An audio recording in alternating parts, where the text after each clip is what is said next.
All right, so today, title is The French Indochina War, Anniversary of Catastrophe, 1946 to 1954. As some of you who are good at math might figure out, 70 years ago this year marks the first defeat of a European power, a Western power in Vietnam, and that being France. And we're gonna kind of learn what that story is. I'm Patrick Taffy. I work here at Brickmania in production. The usual disclaimer, none of the history or views here reflect the company, just me doing my own research on this conflict. Okay, so what is Indochina? It's kind of a weird term. So Europeans who were discovering Asia in the 1800s were like, well, they got this weird area that's right in between China and India. What should we call it? Indochina. The first country to settle it, as we will see in this presentation, will be France. And as we will see, 70 years ago, almost to the day, the French were negotiating the war that they lost to the local people there. And that was a big deal because this is an Asian army under their own leadership beating a European army for the first time. And that's a big deal. Japan got pretty close in World War II. They defeated a couple of American, British armies. Yeah, but they didn't win the war. The Vietnamese won this war and they won their independence. And that's a really big deal for history and for them, of course. And the most interesting thing about this war is that it leads directly to the American-Vietnam War. You've all probably seen Platoon, Full Metal Jacket. The Vietnam War and the American experience in Vietnam has been remembered through Hollywood. It's been remembered through music. It's probably the most famous war in American history now, besides World War II. And what I'm trying to do here is sort of turn back the clock and remember that America actually was involved in Vietnam, or at the time, Indochina, a lot earlier than we might think. We funded this war, we gave arms to both sides in a weird sort of way. So in a weird way, the French Indochina War is more American than you might realize. Okay, so 70 years ago, 1954. Let's go back another 70 years to 1884. So France, as you might know, is a European country. They have really good culture. They got great food, they got great art, great literature. The idea in the 1880s among French people was that it was so great, let's spread it to the world. So they called this the Mission Civilisatrice, or the civilizing mission. We're gonna take it to Africa, Asia, and we're also going to basically set up colonies there. And the reality of this, it sounds great, it wasn't so great for the people living in those areas.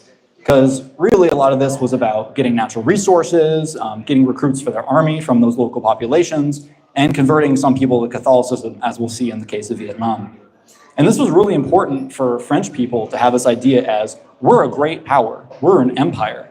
We control a quarter of the world's surface by sea and air. And what we'll see is that 2 world wars are going to change that self-image just a little bit. Okay, so this is the 1887 period. This is when the French first land in Asia and they take it over. And they do this through a combination of tactics that you might be familiar with the American conquest of both this continent and the Pacific. And that's a combination of Marines, battleships, and what we call gunboat diplomacy. Basically, give us what we want or we'll blow the place up. So it was negotiating with all these small monarchs and emperors in Southeast Asia, saying, okay, enter into a French union with us and there'll be no more trouble.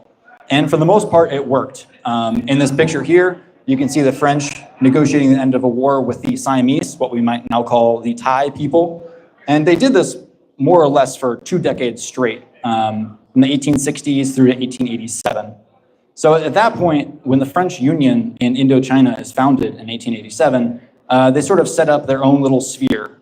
So there's a lot of French people who settle there. They call them les colons, or the colonials. They set up rubber plantations. They do a lot of natural resource extraction. They employ, quote unquote, a lot of Indo-Chinese people for not very much money. But they also convert a lot of Vietnamese people to Catholicism. A lot of the Vietnamese people who meet here in the US are Catholic.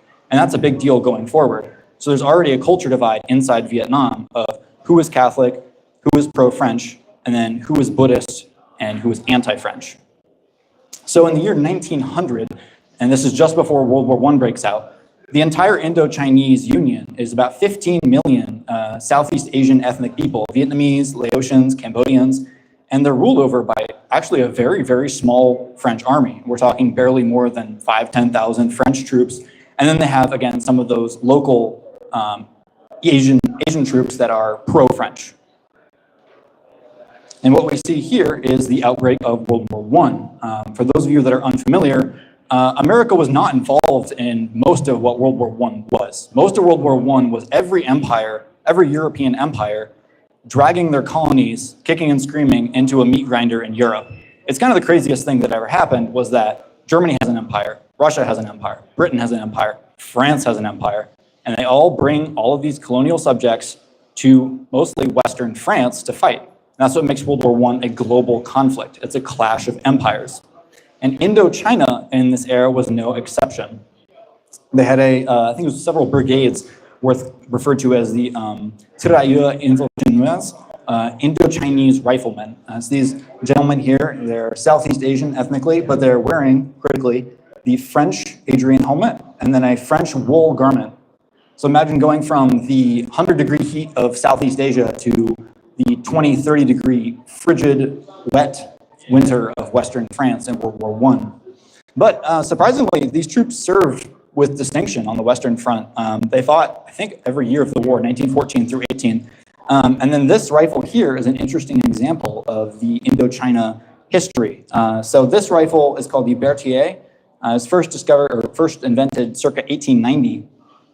And interestingly, it was designed for jungle warfare in the 1890s, because they're like, we don't need a big, heavy Lebel rifle with 8 shots.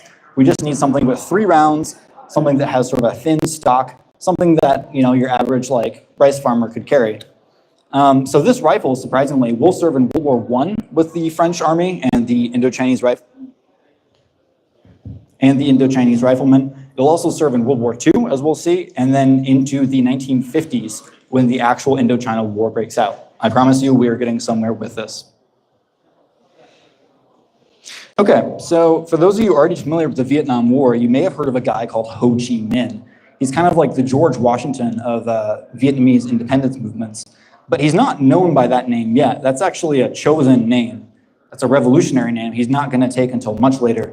He's born Nguyen Sinh Cung, which is a Vietnamese name that he's basically going to forget as soon as he turns into an adult. He's going to become a bandit. He's going to become a man running from French authorities for most of his life.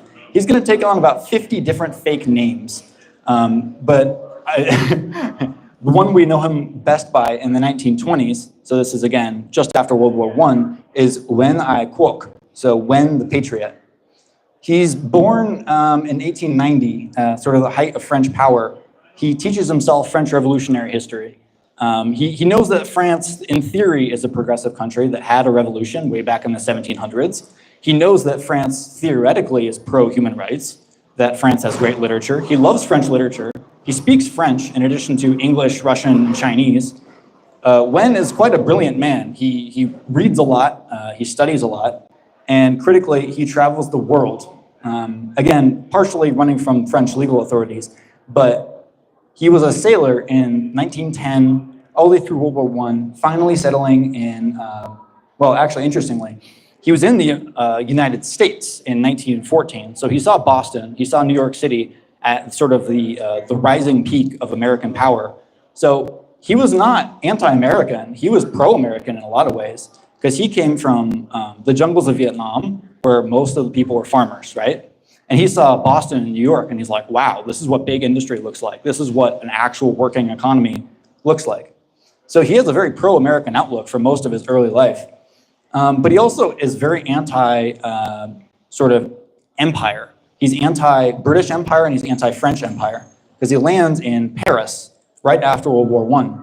Now the French, right after World War I, as you may not know, the French actually won World War I, and they were in a pretty proud mood at the time. So he goes to France in this time period, 1920. He tries to reach out to the French Communist Party, and as you can see here, he's trying to speak, and some guys are listening to him right here, but most of the natural Frenchmen sort of see him as an outsider. They're like, we're really sad about the colonies too, but what do you want us to do about it? So he, even though he speaks perfectly fluent French, and he reads probably more than any of these guys put together. People from his sort of leftist political worldview ignore him, but just because he's Southeast Asian. He is not a Frenchman like them. Also, interestingly, is that in this period, if you've ever heard of the Versailles Treaty, anyone here heard of the Treaty of Versailles? So President Wilson, Woodrow Wilson, the American president, basically decided to make peace in Europe. He tried to lobby to meet Woodrow Wilson and was rejected. He put together a very well put together petition in English and French saying, please give Vietnam independence, please give us freedom. And he was ignored by the American president. So again, we'll skip through a lot of this. So he becomes a revolutionary professionally. He moves to the USSR briefly, trying to get sort of more information about how do I form a revolution, because Russia had just toppled their old king, the Tsar, and we're now the first communist country in the world. So he tries to get support. His big hero, Lenin, had died right before he got there. And then Stalin was already in charge. And if you know anything about Stalin, he wasn't a very nice guy. Stalin basically says, again, we're already trying to build socialism in this country. What do you want us to do about Indochina? Like, that's none of our business. So Ho goes back Wen at this time, our main character, he goes back to Asia, specifically to southern China. And that's right over the border from Vietnam. Because remember, he's still on the run from French authorities at this time. So around the year 1930, he founds the Indochinese Communist Party, or ICP. And he has some support there from fellow Vietnamese, but also, as we'll see, a lot of Chinese communists. And at this time, a lot of these guys are, again, bandits, effectively. The French sûreté are a secret police that torture and kill a lot of these guys. Okay, so going back to France, if you know anything about World War II, the beginning of World War II does not go well for France. The Germans invade in 1940, and the French do not respond very well to it. They lose a lot of territory up here, and then they collapse down to this line here. This man, Charles de Gaulle, probably the most famous Frenchman in the world, maybe not so much now, he becomes the effective leader of the resistance. He calls himself the leader of the Free French. He has a big speech in London in 1940 saying, hey, I know the Germans just took over half our country, but we can still fight. So Charles de Gaulle forms what are called the Free French Armed Forces. And critically, these are volunteers. These are hardcore guys that paratroop back into France to do secret missions and otherwise form an actual army inside Britain. And as we're seeing here with the anniversary of D-Day, they will be key to retaking France in 1944, 45. And this thing's a little bit testy, sorry. So the Free French are a big deal. And as we see, they're going to want their empire back when World War II ends. But it's not over yet, because World War II was also a world war, and it happened in Asia. So as you may know, the Japanese in 1941 attacked Pearl Harbor. So that's when America gets involved in World War II. But the Japanese are interested in conquering all of East Asia in a pretty aggressive, nasty way. So they take over British Singapore, they take over the Dutch East Indies. So all these are sort of European empires that used to control this. Now the Japanese are taking it over, and they're saying, hey, join our new East Asian co-prosperity sphere.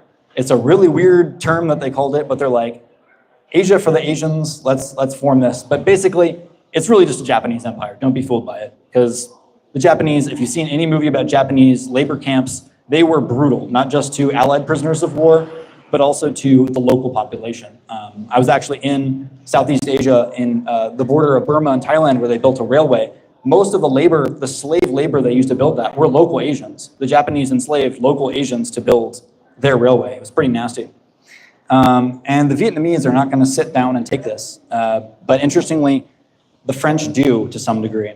So the locals who have those rubber plantations, who have business interests in Vietnam, they're like, okay, we can make a deal. And these are just like, these aren't soldiers, these are just businessmen. So they say, if the Japanese keep the peace and we can keep making a profit, that's okay.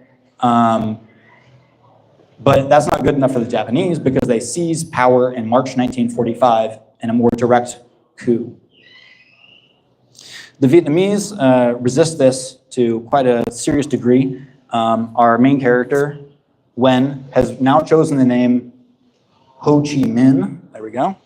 Ho Chi Minh meaning he of the enlightened mind, or he who enlightens others.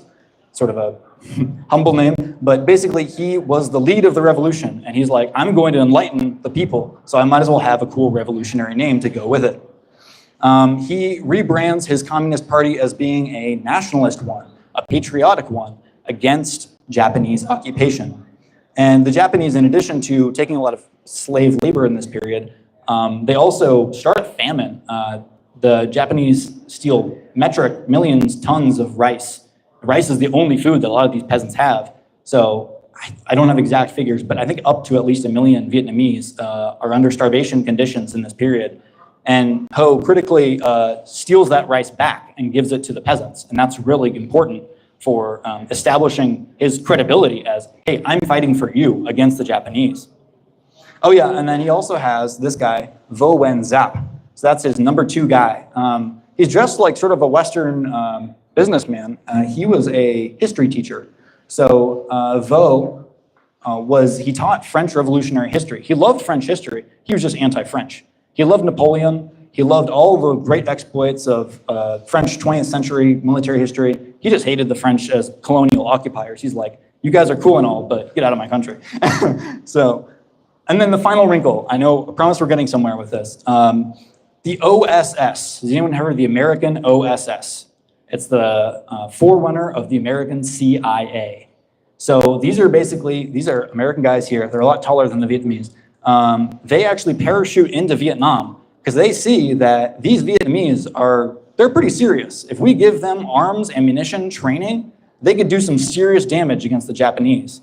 And in World War II, that was considered rational. That was considered an ordinary thing to do. They had no knowledge, they had no idea that, 20, 30 years from then, that Americans and Vietnamese would be fighting each other. So at the time, it was like, why not? So in 1945, we have the end of World War II. The Germans surrender in Europe, the Japanese surrender in Asia after being nuked by the Americans. Ho Chi Minh seizes the moment. He declares independence in Saigon. And it's a big moment because the first lines of his speech, you might recognize them, is, we hold these truths to be self-evident, that all men are created equal by their creator, endowed with in it certain unalienable rights. Except he was saying those in Vietnamese. Those are the first lines of the American Declaration of Independence. Again, he was a big fan of the American Revolutionary War. He was a fan of American-style revolutionary liberalism. And again, he was sort of trying to say, hey, we're trying to make an independence movement, support us some more. But the problem was, Vietnam kind of won in 1945, but who really won was the French, because they come back in force. That Free French Army in Europe that I told you about, they send them all the way around the world to kick the door down and take over Vietnam again. Because once the Japanese leave, the French are right on their heels. So the French and the Chinese basically split the country at the 16th parallel. And the Vietnamese have no choice but to just do small acts of guerrilla resistance. It's kind of hopeless at this point. And it is interesting that the first American killed in Vietnam happens on September 26, 1945. It's an OSS officer, one of those prototype CIA guys. He gets killed inside Vietnam because Vietnamese soldiers think that he's French. They see a white guy traveling around in a Jeep and they're like, oh, he's French. Like, they kill him. That's one of the weird ironies, is that he was pro-Vietnamese. And his last sort of report back to Washington, D.C. was, hey, Indochina, we shouldn't support the French. We should get out of here. And sadly, his report is going to be ignored. So in 1946, the Vietnamese are pretty weak as far as armed resistance goes. The French take the country over. There's this crazy guy named Thierry d'Argenlieu. He's a Catholic French priest and a French admiral, which is quite the double career, if you ask me. He isn't very subtle. Again, he sees the world sort of good versus evil. So when he takes back over Vietnam, he orders that French battleships fire directly onto civilian-held areas in a port city called Haiphong. It kills a lot of Vietnamese, about 6,000 that we know of. And that really stokes the hornet's nest, because now the Vietnamese are mad and they want revenge on the French. So the Vietnamese have sort of a strategy. They base it on sort of Chinese revolutionary warfare. If you ever heard of Mao Zedong, they're inspired by his strategy of, I have this shaded in colors of layers of difficulty from easiest to hardest. So you consolidate a base, number one. You get the peasants on your side. And then you have attacks of opportunity. That's a little bit harder. That's like assassinations, ambushes, small explosions here and there. And the final one is general counteroffensive. That's when you actually go for the jugular and attack the occupier. And that's going to be the hardest one. That number 3, that's going to take a lot of lives to get there. So we're not there yet. So Ho Chi Minh has a famous quote. You've probably heard it in documentaries. He said this to a French negotiator. Ho Chi Minh said, "You can kill 10 of my men for every one I kill of yours. But even at those odds, you will lose and I will win." And then at the end of World War II, we also have something called the Cold War. If you know the Cold War, it's the general West versus East. It's the capitalist democracies versus the communist countries in Russia and China. Mao Zedong takes over China. The Soviets and the Soviet Union, they detonate a nuclear bomb. So now it's both the US and the Soviets competing over who has nukes. Tensions are really red hot in 1949, 1950. North Korea invades South Korea with the help of the USSR, Soviet aid. And this really scares the heck out of American planners because now their former ally, the Viet Minh, is going to be supported by the Chinese communists. And now all of Southeast Asia could become communist. So now the US is like, okay, anyone in East Asia that wants free money, free weapons, free training, we'll give it to you. Tens of millions of dollars, turn it on like a light switch. South Korea, Japan, and critically, France are going to get a lot of US support. France is, they're trying to turn back history. They're like, we want our colony back. And what they don't realize is that the world has changed a lot. They're trying to preserve their military prestige. And they're trying to take a lot of their empire to sort of regain Indochina. So all these guys are actually different ethnicities from different parts of the French Empire. So these two guys, they're North African. They're from Algeria, Morocco. This guy, he's from Senegal, from West Africa. This guy's French. And this guy is probably, I believe, a Catholic or Laotian. So this is an Asian guy. All these guys are in the French army. They're just different ethnicities. So it's just interesting that the French would use their empire to preserve their empire. And they also have a policy called jaunissement, which literally means yellowing. It's not very politically correct, but it's the act of recruiting as many local Vietnamese, Thai, Laotian into the French army as possible. You want that expertise. You want people who speak the language locally. And there are some successes for the French army in this period. This guy, General de Lattre de Tassigny, he's pretty solid in his commitment. He says no quitting until communists are defeated in Indochina. His son is actually killed in this war. This is the general here. His son is killed in action, leading, I believe it was a contingent of Asian soldiers. It's kind of a tragedy. But he doubles down. He decides that we're going to have an entire line of defenses, blockhouses, watchtowers. We're going to make sure that the guerrilla warfare that the Vietnamese are using is stopped in any way we can. And he critically uses napalm. Have you ever heard of napalm? It's jellied gasoline dropped from airplanes. It's a pretty nasty weapon. It's a terror weapon. And he uses it to horrible effect against the Vietnamese. Remember, the Vietnamese are basically just peasants with rifles. They don't have an air force. So they're sitting ducks to a lot of this. Critically, yeah, the French win the Battle of Dien Bien in 1951, 1952. They form hedgehog defense, where they form a nice concentric circle, and then they fortify it with barbed wire and again air support artillery. And the Vietnamese just get completely wrecked trying to take these positions. But the French are also taking losses. The French officers who have to lead all these units of Asians and Africans, they take very high losses. We're looking at least 600 French army officers killed every single year of this conflict. And for reference, that's about the size of a graduating class from the French officer school in France, Saint-Cyr, which is like the French West Point. So it's a very exhausting sort of warfare. If you know anything about the American experience in Vietnam, you're chasing these Vietnamese guerrillas in the jungle, and you don't know where they are, and oftentimes you accidentally kill a civilian, and oftentimes that leads them to reprise and attack you later down the line. It's just a vicious cycle. So the French are losing a lot of men. They lose about 74,000 out of an army of almost 200,000. And that's pretty equivalent to what the Americans are going to lose in Vietnam in 20 years. And a lot of French people inside France are not okay with this war either. They see it as economically, it's costing a lot of money, tens of millions of dollars, even with all the American money and support we're getting.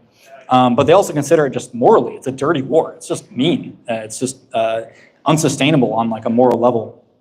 And they're also just failing to convince most Vietnamese to support their French occupation government. Now let's talk about the Viet Minh. So now they're getting a lot of support from the Chinese. So those communist Chinese that have taken over are now supporting the Viet Minh in huge degree. So for example, this right here is the Pepeshe 41. It's a Soviet submachine gun. The Chinese call it the Type 50, and they're going to issue about, I don't know, a couple 100,000 of these to the Vietnamese. It fires about 1,000 rounds a minute. It's a pretty serious piece of firepower, and the Vietnamese are going to make good use of it. It's a very simple army, basically. You're drafting peasants both to fight, but you're also using them to carry rice. So anybody who's carrying rice is going to be burning calories. But if they can carry enough to get to the front lines to make sure a soldier can fight, and that's worth it. So they draft peasants to carry rice. Most importantly, they're fighting basically a very simple message. We are going to set the country free. We're going to take it over. We're going to kick out the French. And that's a really easy message. So the French in 1953-54, they're looking for a way to just wrap this thing up. They've had a couple victories. They're trying to beat the Vietnamese. Now let's see this map. So in the south, the French have a lot of control. Again, this is a very Catholic area, so that helps. This is Cambodia. This is Laos. Those are mostly pro-French. The Vietnamese under Ho Chi Minh have taken most of the north. And that's a big deal because, again, the more support they get from China, the worse this is going to get.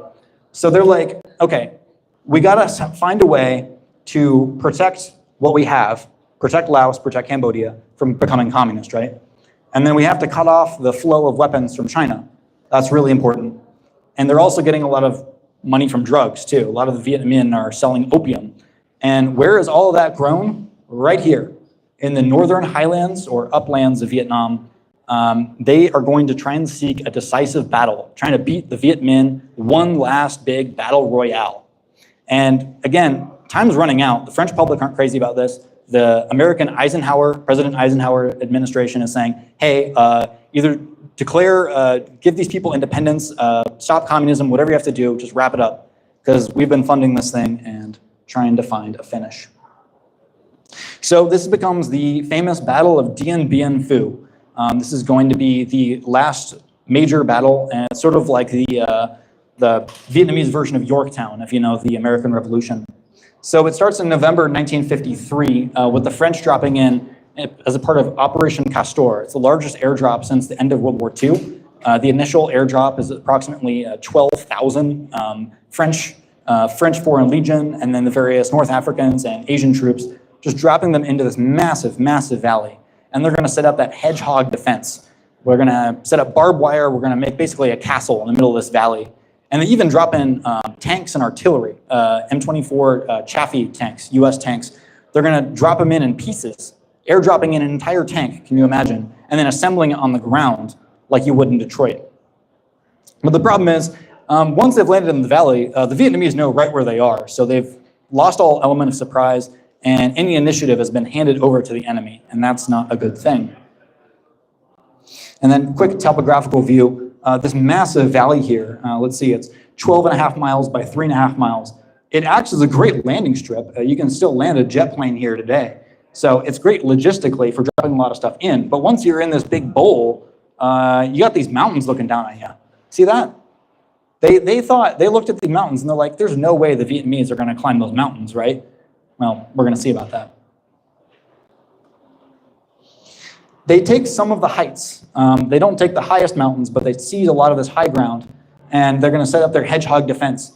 Now, the French commander, Colonel de Castries, he's sort of a ladies' man, so he names every single one of these positions after one of his girlfriends. We have Gabrielle, Beatrice, Anne-Marie, Haguette, Dominique, Eliane, Julien, Claudine, Francois, and Liliane. And these are going to be sort of a ring defense. They don't really interact with each other, and that's kind of a problem. The Vietnamese are going to sneak in, and they're going to knock each one of these positions out one by one. And it's going to get really nasty here, as we see. So Vo Nguyen Giap, that famous sort of Vietnamese army commander, he studied Napoleon. He knows what you need to defeat an enemy, and it's mass, in a word. You need a lot of cannons and you need a lot of troops. Specifically, you need 50 tons of supplies if you're going to encircle the French at Dien Bien Phu. So he orders his artillerymen to seize those mountains. This is where the peasant labor comes really important, is that Vo Nguyen Giap, he orders the artillery to be dragged up those mountains meter by meter, and they're using ropes and they're using like logs to chalk blocks, to make sure the cannon doesn't roll down the hill and kill people. but they're going meter by meter, and it is grueling. These are like multiple ton pieces of metal. These are modern cannons they're dragging uphill. A lot of American cannons, Soviet cannons, and all the ammunition for it too. This is an insane effort. They're doing all this by hand with ropes and pulleys. And as we'll see, all those supplies they need, 50 tons daily, this is what we like to call the secret weapon of the Vietnamese. It's a steel horse, is the slang term for it, or ngoan thep. So the Vietnamese, you could carry maybe 100, 150 pounds on your back. And that's some rice, but you're gonna eat half that by the time you get there. You can multiply the amount of rice you carry if you put it on a bicycle. And they're gonna draft about 10,000 peasants to push bicycles full of rice and ammunition and everything you need to fight a modern war. And they're actually gonna bring in more supplies than the French. The French have airplanes, they can parachute things in. The Vietnamese are just using people on foot, people on bicycle. It's pretty crazy. And this is sort of a fun project. You can come up and take a picture with it later if you want, but yeah, that's sort of a mock-up. All right, the cauldron is sealed. The Vietnamese have sprung their trap. They've sealed the French into that big valley at Dien Bien Phu. The Vietnamese have about 50,000 troops. The French have about maybe 20,000 at most, but as you see, losses are going to get really steep for both sides. Bo Wen Giap, the Vietnamese commander, he tries to rush in and tries to take some of the French positions frontally. They get caught in barbed wire. The French have really powerful artillery. It's a bloodbath. We don't have exact figures because the Vietnamese hid a lot of their dead, but they lose a lot of men in these initial attacks. The French do repulse some of them, but the Vietnamese are clever. They start digging. There's Vietnamese who have experience as coal miners. They start digging tunnels underneath the French positions. They start digging saps, which is basically a trench. So you're like digging on the surface, you're digging it in the direction of an enemy. So you can get as close to the enemy trenches as possible before you spring out into the open ground to seize their trench. This is just like World War I, but it's in the jungles of Vietnam, and that's the craziest part about this. It's raining all the time. This is in the middle of the rainy season, so you have monsoons. It can get down to about 32 degrees, just around freezing, which, as you know from our last winter, the worst kind of wet is actually when you are soaked through. That is the most dangerous time, logistically, is when your clothes are soaked through and you have someone trying to kill you with grenades, artillery, napalm, all this. So for both sides, it's absolutely horrific. The Vietnamese do psychological operations. They have loudspeakers in French, Vietnamese, all the foreign languages of the French army, all those African guys I mentioned. The Vietnamese always find one guy who's willing to say in that language, hey, surrender now while you still can, because it's going to get worse from here. And it is going to get worse. The cauldron boils. The Vietnamese artillery only gets worse and worse, and the final barrages at the end of this 53-day siege, they bring in what you might know as Katyusha rockets. Rocket artillery from World War II, probably the most famous Soviet-Russian system of World War II. It makes a horrible screaming sound as it shoots out of the launcher and then collides in the ground. It's one of the most, it's sort of a terror weapon that the Vietnamese have. So they mass all of that artillery, and they're absolutely beating the stuffing out of the French inside of that valley. You can see, again, the view from one of these heights. This is the last time that the French are going to control these heights. They're going to have to retreat down into that open land there. And the Vietnamese are just going to shoot down on them for the duration of the siege. And it's absolute hell. All the French wounded, they cannot be evacuated. They can drop in supplies, and I think they get a couple planes to land on the ground, but they get shot to pieces. So for a lot of the guys who are inside of this siege, there's no escape, and that's really bad because a lot of these guys are getting infected. Their wounds are getting infected. They have very little food, and the French are trying to parachute in items, but again, there's no way out. All right, so May 7th, 1954. So we're coming up on the grand ending of this. So the Vietnamese take over the final position. The French do not surrender officially because as a prestige thing, they do not want to have an official surrender. There's no white flag. Big deal, no white flag. And there's some worry that the Vietnamese are going to kill everybody, but they don't. The Vietnamese, luckily, are like, okay, you are now POWs. You now have official status. We're not going to hurt you anymore. But there was a pretty nasty death march through the jungle because they marched all these guys out of there into POW camps. And let's see here. The French lost 2,000 dead, roughly 5,000 wounded, and the grand majority of them will be taken prisoner, about 12,000. But out of that 12,000, only about 3,500 are actually going to survive. So that's less than half are going to survive the jungle death marches out of there. And again, a lot of that has to do with these guys were sick, they were starving. There really wasn't very much hope for them, but many of them survived, as we will see. And this is kind of a weird coincidence. One of the most famous nurses actually the only French nurse who was inside the siege. Her name is Geneviève Ducalade. She actually passed away on May 30th. So she was 99, and she was one of the last survivors, and probably one of the most famous survivors of this battle. She saved hundreds and hundreds of French and North African soldiers just by treating them with what she had. She used a lot of the silk parachutes, both as bandages and as bedding. Here's her in 2004 at the commemoration. Yeah, she was a celebrity. They called her the Angel of Dien Bien Phu. All right, finally, we have the Geneva Accords ending the war. Western powers and the communist countries get together in Switzerland, and they're like, okay, we got to end the Korean War, we got to end the Indochina War. So what they come up with is Ho Chi Minh's going to set up his own little country, communist North Vietnam right here. Laos and Cambodia are going to be independent. They're going to be sort of pro-French, pro-American. And then the state of Vietnam, that's South Vietnam, what America is later going to take over and have in the Vietnam War in the 1960s and 70s. Ho Chi Minh wins the North, but he's determined to unify with the South. The war is not going to end today. There's just a pause in between wars, if anything. Because the Americans look at what happened to the French and basically say, that's not going to happen to us. We're different. We're special. So the Americans insist that if they support a national democratic regime in South Vietnam, it's going to be different for us because we're not French and we're not an empire. But we all know how that ends.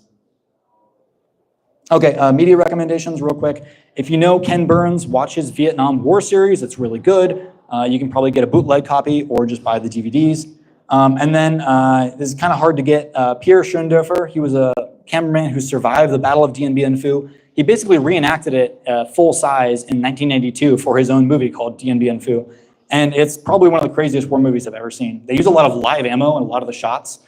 It's absolutely crazy. No one was hurt that I know of, but it's effectively a full-size reenactment of the battle.